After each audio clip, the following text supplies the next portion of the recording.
Dinos cuándo serán estas cosas y qué señal habrá de tu venida y del fin del siglo. La respuesta que el Señor les ha dado hasta aquí es que la destrucción de Jerusalén y del templo sería precedida por una señal muy clara: la abominación de la desolación y el sitio de Jerusalén.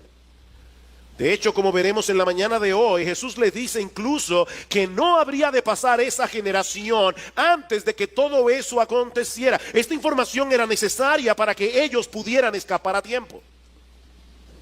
Pero en cuanto a la segunda venida de Cristo, el asunto es muy diferente. Porque la señal de la segunda venida es la segunda venida. ¿Cuál es la pregunta, Señor? ¿Qué señal habrá de tu venida?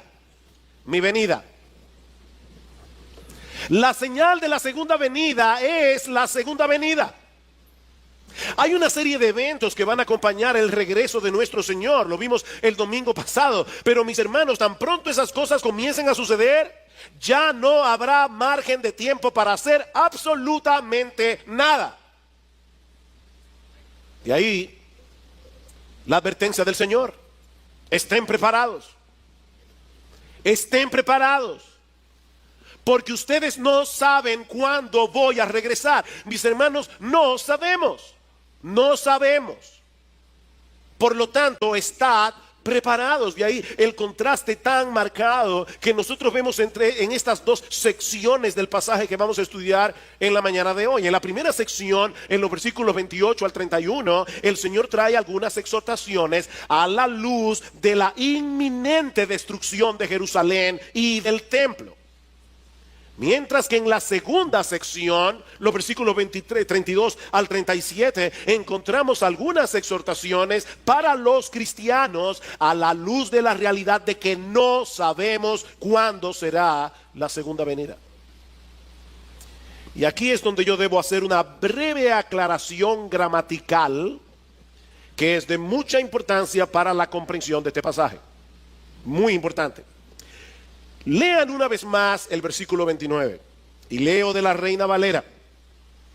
Así también vosotros, cuando veáis que suceden estas cosas, conoced que está cerca, a las puertas. El verbo está no es precedido en el idioma griego, en el original en que se escribió el Nuevo Testamento, no está precedido por ningún pronombre. Dice simplemente que esas cosas, cuando comiencen a ocurrir, entiendan que está cerca. La pregunta es, ¿qué es lo que está cerca? ¿La destrucción de Jerusalén o la segunda venida? La Biblia de las Américas, los traductores de la Biblia de las Américas, decidieron colocar el pronombre él, que él está cerca, como si estuviera hablando de la segunda venida de Cristo.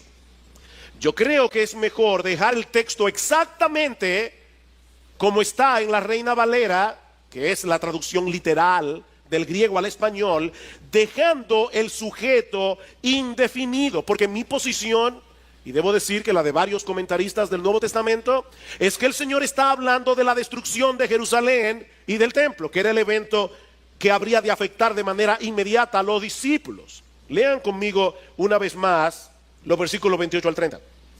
De la higuera aprended la parábola: cuando ya su rama está tierna y brotan las hojas, sabéis que el verano está cerca. Así también vosotros, cuando veáis que suceden estas cosas, conoced que está cerca a las puertas. De cierto os digo que no pasará esta generación hasta que todo esto acontezca. Evidentemente está hablando de lo que ellos iban a vivir en ese momento. Versículo 32. Pero ahora va a hablar de otra cosa. De aquel día y de la hora nadie sabe. Es decir, de la segunda venida.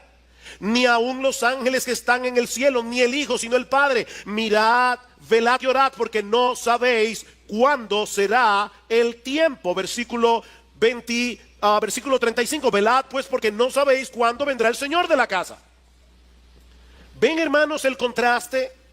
En cuanto a la destrucción de Jerusalén y del templo, algunas cosas iban a ser indicativos de que el tiempo está cerca. Pero nadie sabe con precisión cuándo habrá de ocurrir la segunda venida de Cristo. Es por eso que hemos titulado este mensaje, Estad preparados. Estad preparados. El Señor exhorta a sus discípulos, a los 12 apóstoles que estaban allí, que escucharon originalmente este discurso. El Señor los exhorta a estar alertas en cuanto a la destrucción de Jerusalén. Versículos 28 al 31. Pero a partir del versículo 32, Cristo exhorta a su iglesia en general a estar preparados para su regreso, porque no sabemos cuándo será. Con esto en mente, veamos ahora la primera parte de este pasaje, versículo 28. De la higuera aprended la parábola. Cuando ya su rama está tierna y brotan las hojas, sabed que el verano está cerca. Tan pronto comienzan a brotar las ramas y las hojas de la higuera, es un indicativo de que el verano está cerca. Y de paso, mis hermanos, no hay que buscarle las 5 patas al gato. Algunas personas dicen, la higuera es Israel, y por lo tanto allí está hablando de cuando Israel vuelva a constituirse como nación. Y eso sucedió en el año 1948 con una resolución de la ONU. Entonces iban a pasar 40 años para la venida del Señor. Así que algunas personas geniales, guruses de la profecía, dijeron: Cristo viene en el año 1988. Estamos en el 2017 y no ha vuelto. Mis hermanos, la higuera allí no significa otra cosa que una mata de higuera. De hecho, si buscan el pasaje paralelo en el Evangelio de Lucas, verán que dice: de la higuera y de los otros árboles aprended la parábola. No hay nada especial en la higuera aquí. Es simplemente una observación de sentido común que iba a ser entendida por todas las personas que vivían en esa región del planeta. Pues de la misma manera, dice el Señor, tan pronto viereis la abominación desoladora puesta donde no debe estar, como dice en Marcos capítulo 13 versículo 14, cuando viereis que la ciudad de Jerusalén está siendo sitiada, como dice en Lucas capítulo 21 versículo 20, sabed que la destrucción está cerca. Sabed que la destrucción está cerca. Como decía hace un momento, mis hermanos, esta información era necesaria porque algunos de ellos estarían vivos en ese momento. Versículo 30, de cierto os digo que no pasará esta generación hasta que todo esto acontezca. Y la frase con que se introduce esta declaración, que se traduce en nuestras Biblias como desierto, es la palabra amén. Amén. Amén, os digo, es una declaración que tiene una certeza absoluta, es una declaración solemne. Lo que el Señor está diciendo a los discípulos que estaban incrédulos, pensando: ¿y de verdad el templo será destruido? La casa de Dios, ese edificio tan masivo, será destruido de tal manera que no quedará piedra sobre piedra. Cristo dice: amén, solemnemente os digo que esta generación no pasará antes del cumplimiento de esta profecía. Y fue exactamente así. Varios de los apóstoles serían testigos presenciales de esta calamidad que habría de acontecerle a la nación de Israel en el año 70. Aunque el cumplimiento de esta profecía parecía algo imposible en ese momento, el Señor quiere desarraigar de la mente de los discípulos cualquier duda que ellos pudieran estar albergando en sus corazones. Versículo 31, el cielo y la tierra pasarán, pero mis palabras no pasarán. ¿A ustedes les parece de verdad increíble que el templo sea destruido? No, déjenme decirles ahora algo más increíble. El cielo y la tierra pasarán. No el templo, no. El cielo y la tierra, el universo entero pasará. Pero mis palabras no pasarán. No pasarán. Ya Cristo había dicho en el versículo 24: el sol se oscurecerá, la luna no dará su resplandor, las estrellas caerán del cielo, las potencias que están en los cielos serán conmovidas, el cielo y la tierra pasarán, mis hermanos, para dar paso a los nuevos cielos y la nueva tierra. Dice en 2 de Pedro capítulo 3 versículo 10 que el día del Señor, y por el contexto sabemos que el día del Señor es el día de la segunda venida de Cristo. El día del Señor vendrá como ladrón en la noche, en el cual los cielos pasarán con grande estruendo, los elementos ardiendo serán deshechos, y la tierra y las obras que en ellas hay serán quemadas. Es por eso que la segunda venida y el fin del mundo coinciden. Mis hermanos, ¿qué está describiendo Cristo aquí? La segunda venida. ¿Qué va a pasar después de la segunda venida? ¿Un reino de 1000 años? No. Lo que va a suceder después de la segunda venida de Cristo es cielos nuevos y tierra nueva. Pero nosotros, dice Pedro, esperamos según sus promesas cielos nuevos y tierra nueva en los cuales mora la justicia. Nos parece difícil imaginar algo así. El cielo y la tierra parecen tan estables. El cielo y la tierra parecen tan inamovibles, y sin embargo pasarán. Pero, y este es el énfasis de las palabras de Jesús en este versículo, mis palabras no pasarán. Las palabras de Cristo tienen un cimiento inamovible, porque son las palabras del Dios encarnado. Y tal parece que hay una conexión intencional aquí entre lo que dice el Señor en Marcos 13 con lo que dice el profeta Isaías en Isaías capítulo 40 versículo 8. Dice: sécase la hierba, marchítase la flor, mas la palabra del Dios nuestro permanece para siempre. La palabra de Cristo es la palabra de Dios, porque Cristo es Dios. Y esa palabra es segura, porque Dios es eterno, porque Dios es veraz, porque Dios es fiel, porque Dios es inmutable, porque Dios tiene todo el poder para hacer lo que Él quiere hacer. Así que cuando Dios dice esto va a suceder, mira, tú puedes estar completamente seguro, eso va a suceder. Así que no solo Jerusalén y el templo serían destruidos, tal como Jesús lo había predicho. No, todo el universo experimentará un cataclismo cuando nuestro Señor y Salvador regrese en gloria. Y mi amigo, déjame decirte algo, ya lo primero se cumplió. Ya Jerusalén fue destruida, ya el templo fue destruido, ya los judíos fueron castigados y enviados a todas las naciones, eso ya pasó. Y Jerusalén ha sido hollada por los gentiles, eso ya pasó. Llegó el tiempo de los gentiles, el tiempo del evangelio abierto para los gentiles, eso ya pasó. Así que tú puedes estar completamente seguro de que lo otro pasará también. Nuestro Señor Jesucristo volverá. Y de ahí la exhortación, o las exhortaciones que encontramos en los versículos 32 al 37, versículo 32. Pero, de aquel día y la hora, nadie sabe. En cuanto a la destrucción de Jerusalén, no se preocupen, no pasará esta generación hasta que todo esto pase. Ustedes verán la abominación desoladora. Jerusalén será sitiada de ejércitos. Ahora, en cuanto a aquel día, al día de mi segunda venida, el día y la hora nadie sabe, ni aun los ángeles que están en el cielo, ni el Hijo, sino el Padre. Mirad, velad y orad, porque no sabéis cuándo será el tiempo. Miren, mis hermanos, el Señor no pudo haber sido más explícito en este pasaje en cuanto al hecho de que su segunda venida está velada para todo el mundo, excepto para el Padre. Excepto para el Padre. El texto comienza con una declaración general, pero de aquel día y la hora nadie sabe. Pastor, ¿y qué significa en griego la palabra nadie? ¿Significa nadie? Nadie.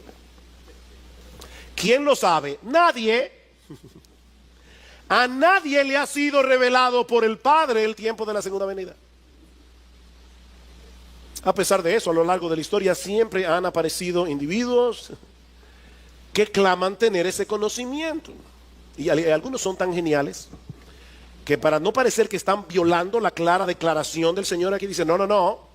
Lo que no se puede saber es el día y la hora, pero sí se puede saber el mes o el año. Nadie sabe el tiempo, ni el día, ni la hora, ni la semana, ni el mes, ni el año. que eso nadie lo sabe. Nadie lo sabe. Y Cristo da una declaración ahora más particular. Él dice, ni los ángeles lo saben. Nadie lo sabe, ni los ángeles lo saben, aunque ellos van a jugar un papel importante en este evento. Recuerdan lo que dice el Señor en el versículo 27, dice, entonces le enviará a sus ángeles y juntará a sus escogidos de los cuatro vientos, desde el extremo de la tierra hasta el extremo del cielo. Los ángeles tienen una tarea que llevar a cabo durante la segunda venida. Pero ¿saben qué? Yo supongo que los ángeles no usan agenda.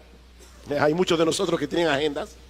Bueno, si hay una agenda en el cielo, una agenda de los ángeles, la segunda venida está en blanco. En esa agenda solo dice lo que ellos van a hacer en la segunda venida, pero la fecha de la segunda venida en la agenda de los ángeles está en blanco. Ellos no saben cuándo viene Jesús. Pero no solo eso, tampoco los apóstoles lo saben, o lo sabían. Vean el versículo 33, dice, mirad, velad y orad porque no sabéis. ¿Quiénes no sabían?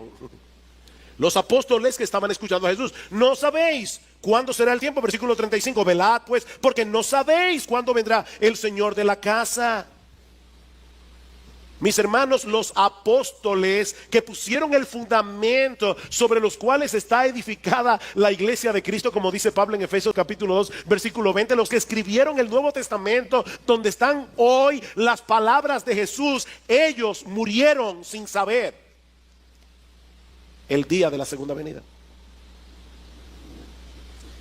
Pero este texto dice algo todavía más sorprendente. Versículo 32. Pero de aquel día y la hora nadie sabe, ni aun los ángeles que están en el cielo, ni el Hijo. Ni el Hijo, sino el Padre. Wow, el Señor acaba de afirmar en el versículo 31 que sus palabras no pasarán. O sea, Él acaba de equiparar sus palabras a las palabras del Padre. Pero ahora nos dice en el versículo siguiente que a Él no le fue revelado el tiempo de su segunda venida. ¿Cómo podemos explicar esto? Mis hermanos, esta declaración no debiera ser tropiezo para nadie que acepte la doctrina bíblica de la encarnación, de la segunda persona de la Trinidad. Mis hermanos, cuando Dios el Hijo aceptó la voluntad del Padre de venir a salvarnos, Él tuvo que asumir una naturaleza humana semejante en todo a la nuestra, pero sin pecado. Cristo era 100% Dios y 100% hombre. Él poseía en su persona todas las características que hacen que Dios sea Dios y todas las limitaciones que son propias del ser humano. Una sola persona, dos naturalezas. Sin mezcla, sin confusión. Cristo era Dios y era hombre. Eso es un misterio, mis hermanos. Pero eso es lo que se revela claramente en las escrituras del Nuevo Testamento. Cristo no se hizo menos Dios al hacerse hombre, pero tampoco era una especie de Superman por el hecho de que era Dios. No, mis hermanos. Él se hizo hombre con todo lo que eso implica, excepto el hecho de que Él nunca pecó. Porque de no haber sido así, Él no habría podido dar su vida por nosotros en la cruz del Calvario, porque Dios no puede morir. Dios no puede morir. Pero el Señor Jesucristo expiró en la cruz. No fue un simulacro de muerte lo que Él experimentó allí. No. Jesús experimentó una muerte real y verdadera como cualquier otra muerte. Predicando en el pórtico de Salomón, en Hechos capítulo 3, versículo 15, Pedro acusa a los judíos de haber matado al autor de la vida. Ese texto siempre me ha chocado. Ustedes mataron al autor de la vida. ¿Cómo puede ser posible que simples criaturas del polvo hayan podido matar al que creó todas las cosas, incluyendo la vida misma. Mis hermanos, la naturaleza humana que asumió el Hijo de Dios era humana, era verdaderamente humana. Y los seres humanos mueren. Y los seres humanos no lo saben todo. Es en su condición de humillación que Cristo afirma en este pasaje no conocer el tiempo de su venida. Mis hermanos, en su condición humana, Jesús conocía únicamente lo que el Padre quiso que él supiera. ¿Oyeron eso? En su condición humana, Jesús, el Hijo de Dios, sabía únicamente lo que el Padre quería que él supiera. Hasta ese punto de dependencia y de humillación llegó el Hijo de Dios al encarnarse. Juan capítulo 12, versículo 49. Porque yo no he hablado por mi propia cuenta. El Padre que me envió, Él me dio mandamiento de lo que he de decir y de lo que he de hablar. Wow. El Padre me dijo, mira, mi hijo, esto es lo que tú vas a decir cuando estés en la tierra. Hasta ese punto de dependencia, de obediencia, de humillación, llegó el Hijo de Dios para salvarte a ti y a mí. Más adelante, Juan capítulo 15, versículo 15. Escuchen este versículo con atención. Dice el Señor a sus discípulos: ya no os llamaré siervos, porque el siervo no sabe lo que hace su Señor, pero os he llamado amigos, porque todas las cosas que oí de mi Padre os las he dado a conocer. Y el tiempo de su segunda venida no fue una de esas cosas. El Padre no le reveló eso a Jesús durante su encarnación. Y, hermanos, esto es una lección para nosotros en cuanto a la aceptación de la voluntad de Dios.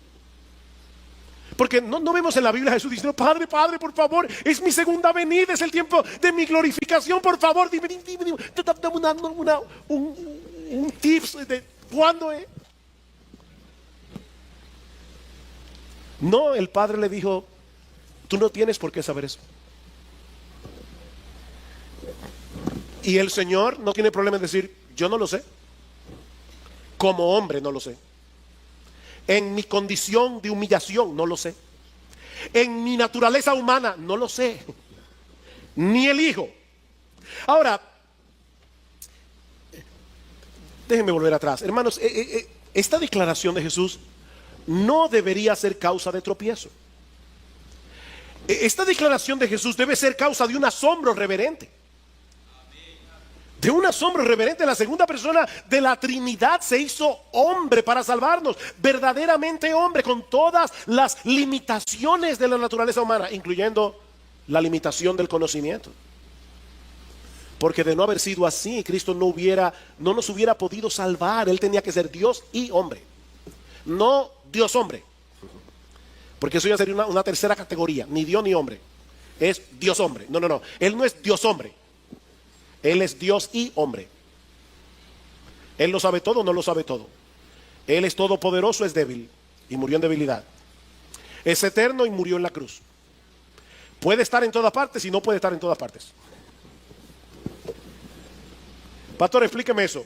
No puedo. No puedo. Eso es un misterio.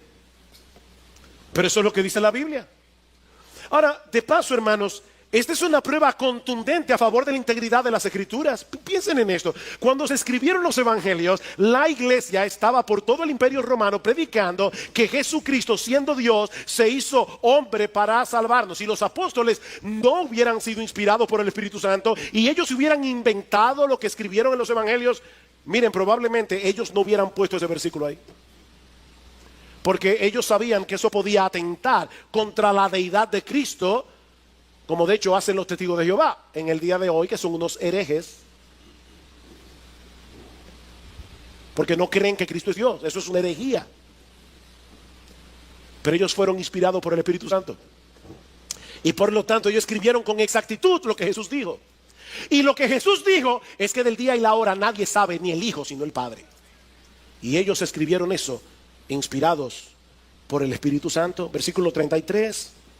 ¿Qué debemos hacer ante esta realidad de que no sabemos el tiempo de la venida? Mirad, velad y orad, porque no sabéis cuándo será el tiempo. Mirad, velad y orad. Como nadie puede saber con certeza que no será en este año, que no será en el otro, mirad, velad y orad. Alguien me preguntaba el domingo pasado, dos jovencitas de aquí de la iglesia, me preguntaron: pastor, pero si Jesús dijo que este evangelio debía ser predicado a todas las naciones, ¿no es eso una señal de que Jesús no puede venir pronto? Porque hay muchas naciones no alcanzadas. Mi respuesta fue: no necesariamente. Porque lo que Jesús dice literalmente en este pasaje es que el evangelio debe llegar a todas las etnias del planeta, a todas las etnias del planeta. Y lo cierto es que hay algunas de esas etnias que hoy están entre el grupo de las no alcanzadas, que en algún punto de la historia recibieron ya el evangelio. Muchos de los países de Medio Oriente que hoy son musulmanes ya recibieron el evangelio en el siglo I, segundo, tercero, cuarto. Ya se les predicó el evangelio, ya llegó el evangelio ahí. Pero por otro lado, mis hermanos, nuestro Dios es todopoderoso y Él puede mover el corazón de los suyos a un movimiento misionero tan grande que en muy poco tiempo las etnias que Cristo tenía en mente cuando Él dijo eso sean alcanzadas. Así que ¿saben qué, mis hermanos? Nosotros no sabemos cuándo vendrá Jesús. No lo sabemos. Por lo tanto, mirad, velad y orad, porque aparte de todo, la segunda venida de Cristo es el próximo gran evento en el calendario de la historia de la redención. Eso es lo que estamos esperando. Por lo tanto, dice Cristo, mirad, es decir, debemos prestar atención. Segundo, velad, es decir, debemos mantenernos alertas. Y tercero, debemos orar. La palabra que se traduce aquí como velar es lo contrario de estar dormidos. Mis hermanos, ¿qué es lo que pasa cuando nosotros estamos dormidos? Que perdemos contacto con la realidad, ¿no es así? Tú estás dormido. Un individuo puede tener un mal matrimonio, puede tener un montón de deudas, puede ser que mañana lo boten del trabajo, pero si él logra conciliar el sueño, él pierde contacto con esa realidad. Los problemas siguen ahí, pero él está durmiendo. Aunque los problemas siguen ahí, él pierde contacto con la realidad. Mis amados hermanos, miembros de Iglesia Bíblica del Señor Jesucristo, eso es precisamente lo que ocurre con aquellos que están dormidos espiritualmente. Están rodeados de peligros, peligros que amenazan su vida espiritual, peligros que amenazan su utilidad en el reino, pero ellos están ajenos a esa realidad. Ellos están durmiendo. De ahí la exhortación de Jesús: presten atención, despiértense de ese sopor espiritual. Y es importante, hermanos, notar que estas tres palabras, mirad, velad y orad, están en presente imperativo. ¿Y eso qué significa? Primero, que es una orden, y en segundo lugar, que implican un esfuerzo consciente y constante de nuestra parte. Esto no se hace por inercia. Esto es algo, mi amado hermano, mi amada hermana, que tú y yo tenemos que hacer de manera intencional. Debemos hacer esto de manera intencional. Es por eso que la oración está incluida aquí, porque es imposible evitar las distracciones del mundo si no es en dependencia del Espíritu de Dios. Oren. Oren, mis hermanos. Nosotros debemos vivir a la espera del regreso de nuestro Señor. Nosotros debemos colocar ese evento en letras rojas en todas las páginas de nuestra agenda. Tú tienes una agenda, ponlo ahí en el tope, en letra roja: Cristo viene, Cristo viene, Cristo viene. Todos los días de tu agenda, Cristo viene. Y yo estoy aquí para esperar a mi Señor. Versículo 34. Es como el hombre que, yéndose lejos, dejó su casa y dio autoridad a sus siervos y a cada uno su obra, y al portero mandó que velase. Velad pues, porque no sabéis cuándo vendrá el Señor de la casa, si al anochecer o a la medianoche o al canto del gallo o a la mañana, para que cuando venga de repente no os halle durmiendo. Y lo que a vosotros digo, a todos lo digo, velad, velad. ¿Se dan cuenta cómo se resaltan aquí las mismas cosas otra vez? No sabemos cuándo viene Jesús y su venida será repentina. ¿Vieron eso?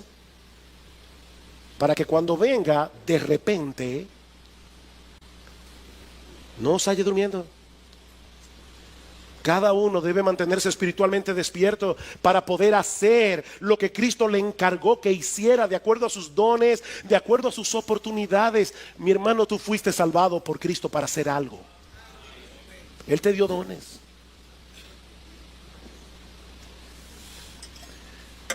El papá de una hermana de nuestra iglesia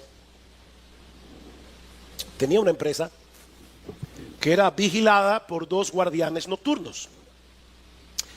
Como él no quería que se durmieran, y de paso yo no estoy haciendo aquí un juicio de valor sobre este hecho, pero como él no quería que se durmiera, me contaba esta hermana que su papá instaló un sistema en los 2 extremos del área que ellos debían vigilar, y ellos tenían que moverse todas las noches y ponchar tarjeta cada 15 minutos.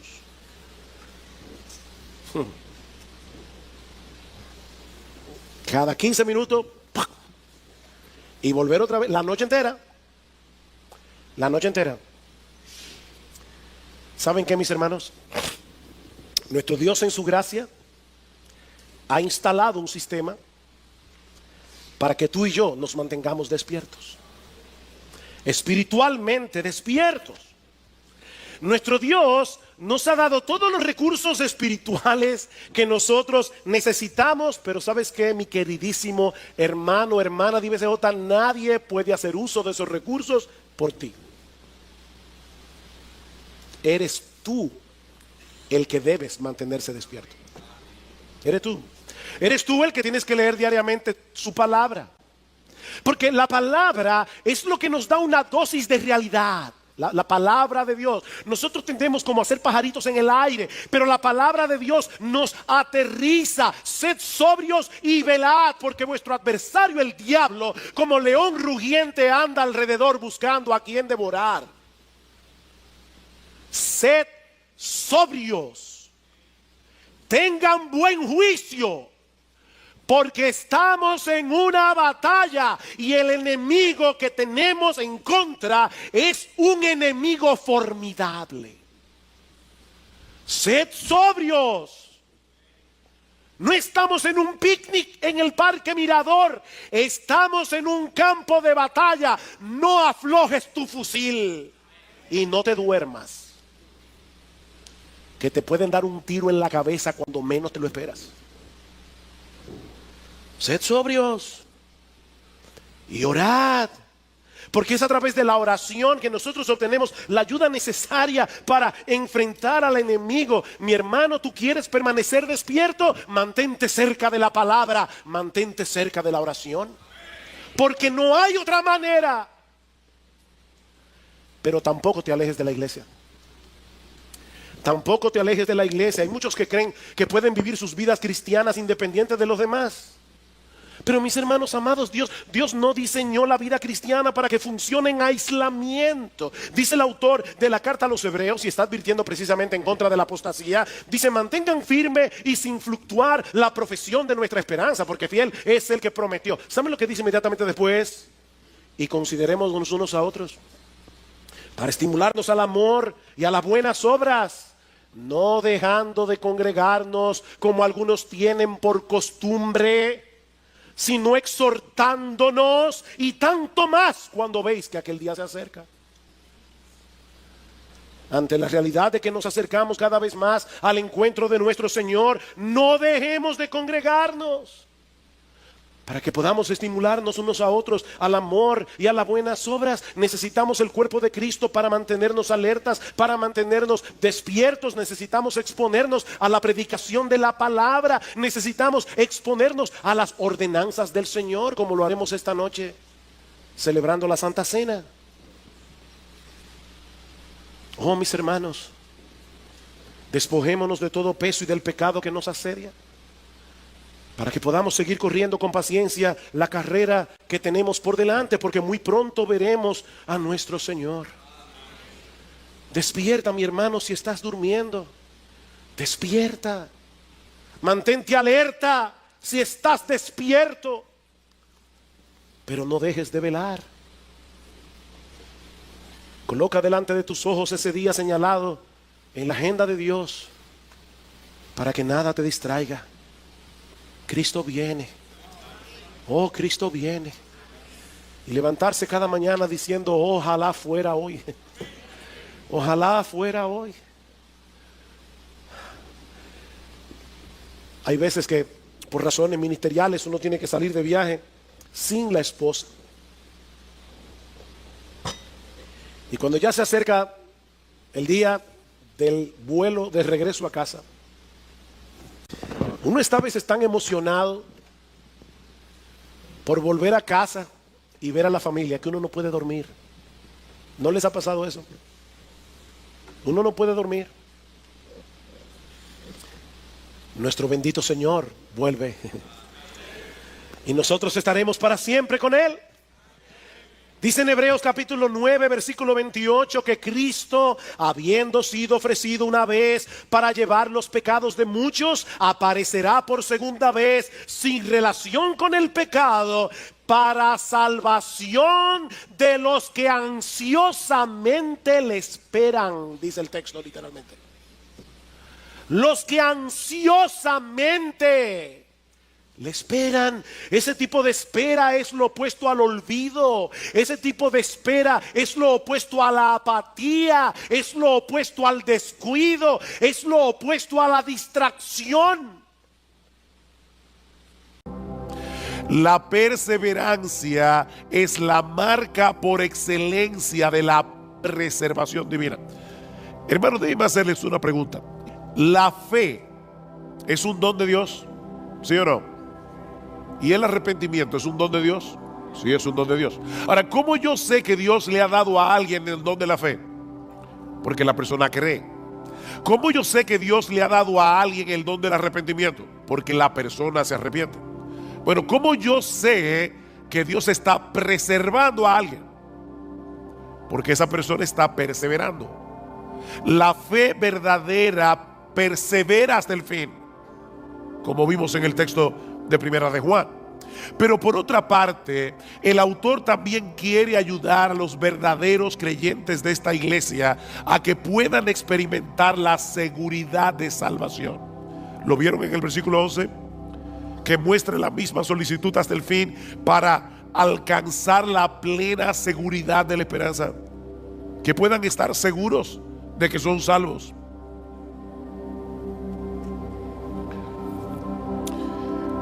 Mis hermanos, se puede ser un verdadero creyente y no tener certeza de que lo eres. La seguridad de salvación no la tienen todos los cristianos. ¿Oyeron eso? O deben ponerlo de otra manera. La inseguridad de salvación no es una prueba de que no somos cristianos.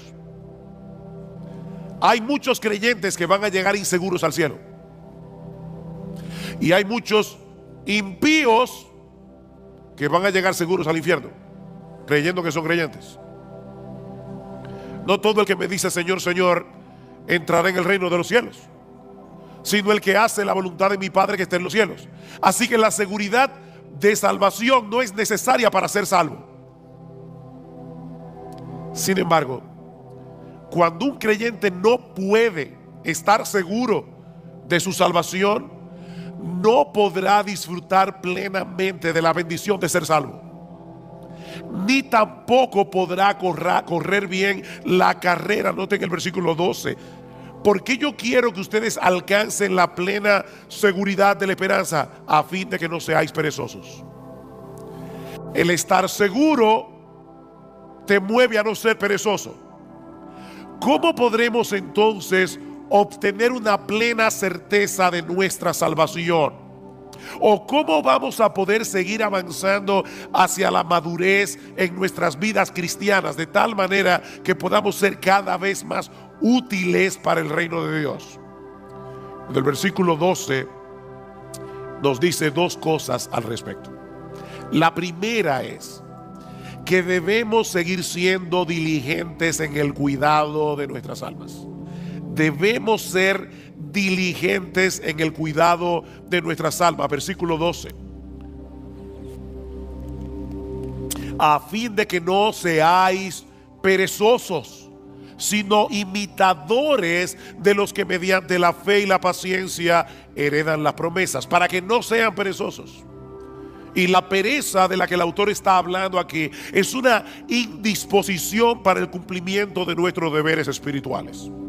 Tú debes leer la Biblia, tú debes orar, tú debes venir a la iglesia, debes venir al culto de oración, debes leer buenos libros cristianos, debes tener una comunión edificante con otros hermanos en la fe.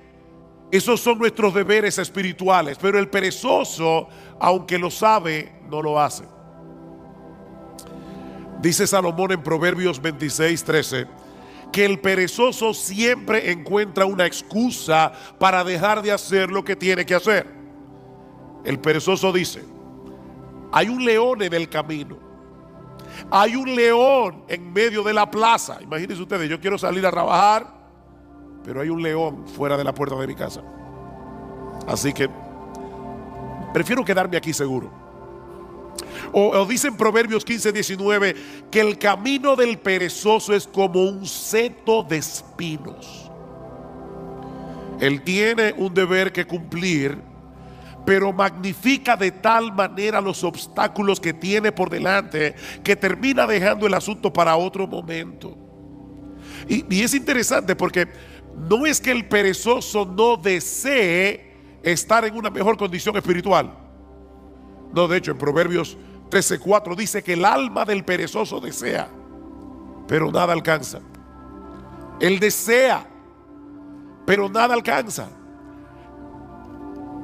Le dije que me iban a ver bebiendo agua hoy. No sufran, que yo estoy más interesado en decir este mensaje. Mañana descansaré la garganta. El perezoso no ha perdido la capacidad de desear una mejor condición espiritual de la que tiene. Él quiere, pero no lo puede alcanzar por causa de su pereza. Mis hermanos, si no somos diligentes en el uso de los medios que Dios ha provisto para que alcancemos una mejor condición, nuestros deseos nunca serán cumplidos. ¿Qué debemos hacer entonces? Despojarnos de nuestra pereza espiritual y en dependencia del Espíritu Santo disponernos a hacer lo que debemos hacer en el momento en que debemos hacerlo, aunque no tengamos ningún deseo de hacerlo. Pastor, ¿y eso no es hipocresía?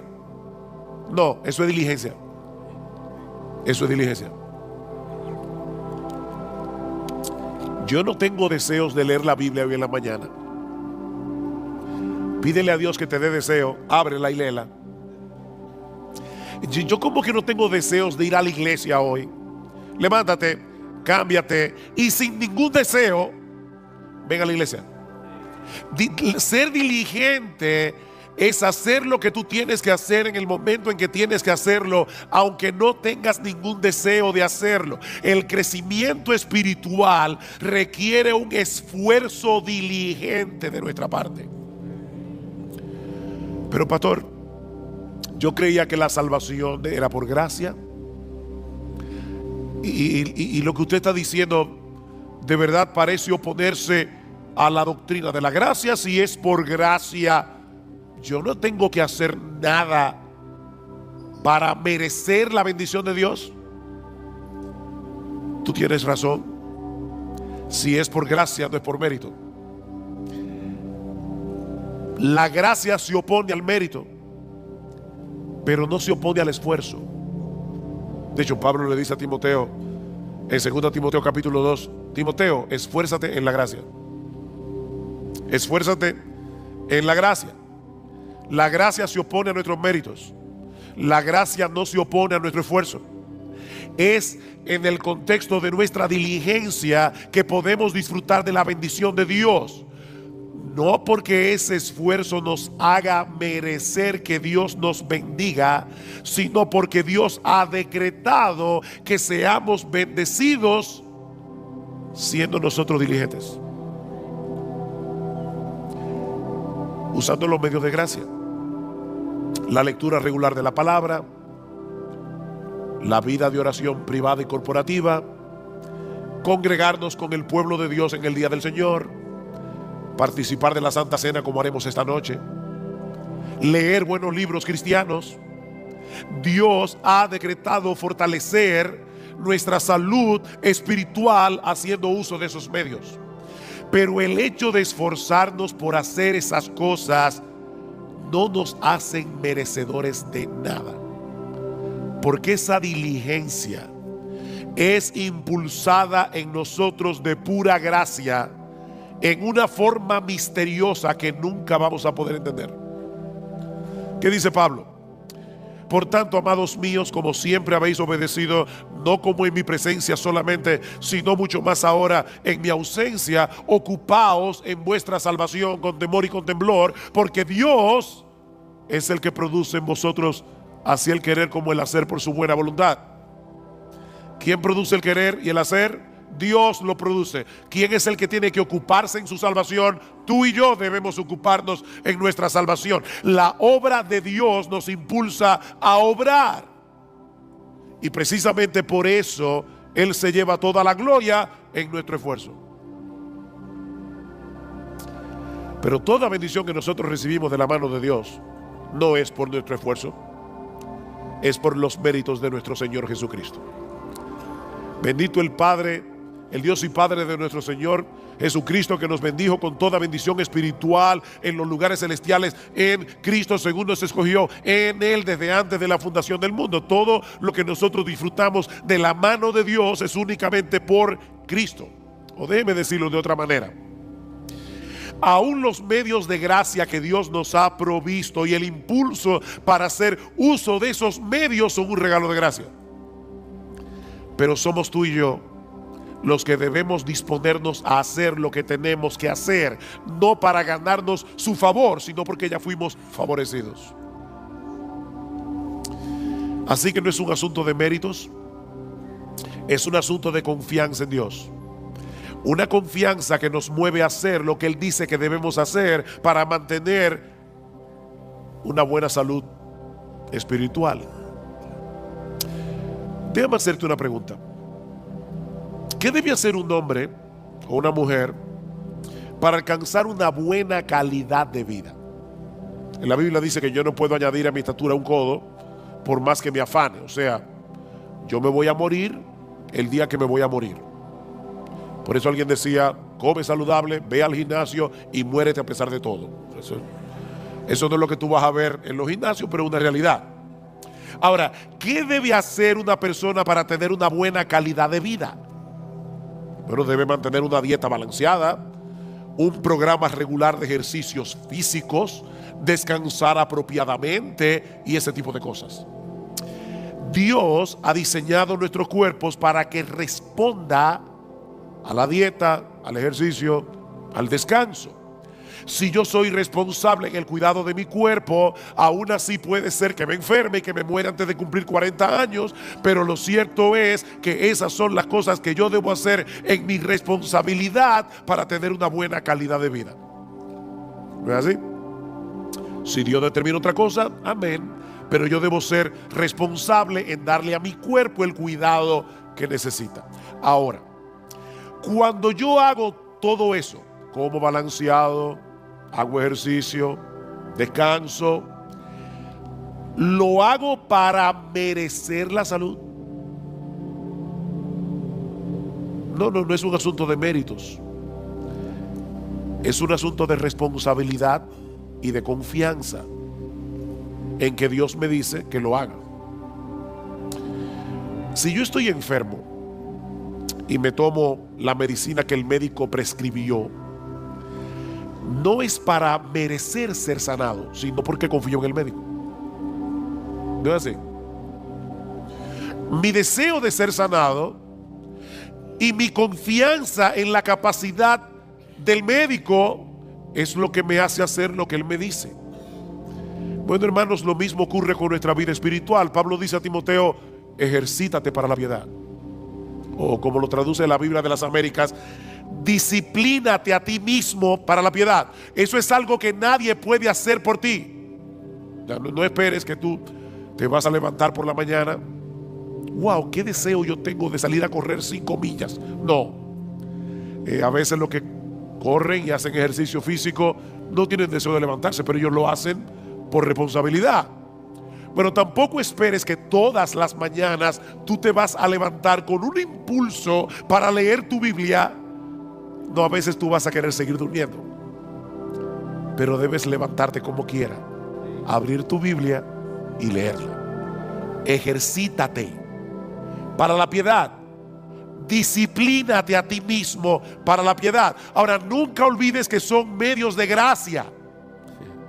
Eso quiere decir que aun cuando haces uso de esos medios que Dios ha prescrito para preservar la salud de nuestras almas, debemos hacerlo descansando en Él, no en nuestras propias fuerzas o en nuestra propia capacidad. Señor, voy a leer tu palabra, dame entendimiento. Abre mis ojos para ver las maravillas de tu ley. Alimenta mi alma. Déjame ver a Cristo en las páginas de las Escrituras y aumenta mi admiración por Él. Porque contemplando su gloria es que somos transformados de gloria en gloria. Señor, voy al culto de oración o de adoración. Por favor, ayúdame a adorarte sin distracciones. Por favor, ayúdame, Señor, que yo pueda percibir y experimentar tu presencia junto a mis hermanos en la iglesia. Ayúdame, Señor, para atesorar la palabra predicada de tal manera que obre poderosamente en mi corazón. Ayúdame, Señor. Así que lo primero que el autor de Hebreos nos está diciendo aquí es que si tú quieres perseverar hasta el fin, si tú quieres seguir avanzando hacia la madurez cristiana, debes ser diligente en el cuidado de tu alma, amparado en el poder del Espíritu de Dios, pero tú debes ser diligente en el cuidado de tu alma. Pero hay algo más que debemos hacer, y es aprender a esperar con fe y con paciencia que Dios haga en nuestras vidas lo que Él ha prometido hacer. Vean el versículo 12 otra vez. A fin de que no seáis perezosos, sino imitadores de los que mediante la fe y la paciencia heredan las promesas. El texto no nos dice explícitamente quiénes son esos creyentes a los que debemos imitar, pero obviamente se refiere a todos los hombres y mujeres de fe del Antiguo Testamento que encontramos en el capítulo 11 de la carta a los Hebreos, y de los cuales Abraham es un prototipo. Vean el versículo 13. Pues cuando Dios hizo la promesa a Abraham, no pudiendo jurar por uno mayor, juró por sí mismo. ¿Por quién jura Dios? Por Él mismo, diciendo: ciertamente te bendeciré y ciertamente te multiplicaré. Y así, habiendo esperado con paciencia, obtuvo la promesa. Habiendo esperado ¿cuántos años? 25 años, con paciencia, pero Dios le dio el hijo.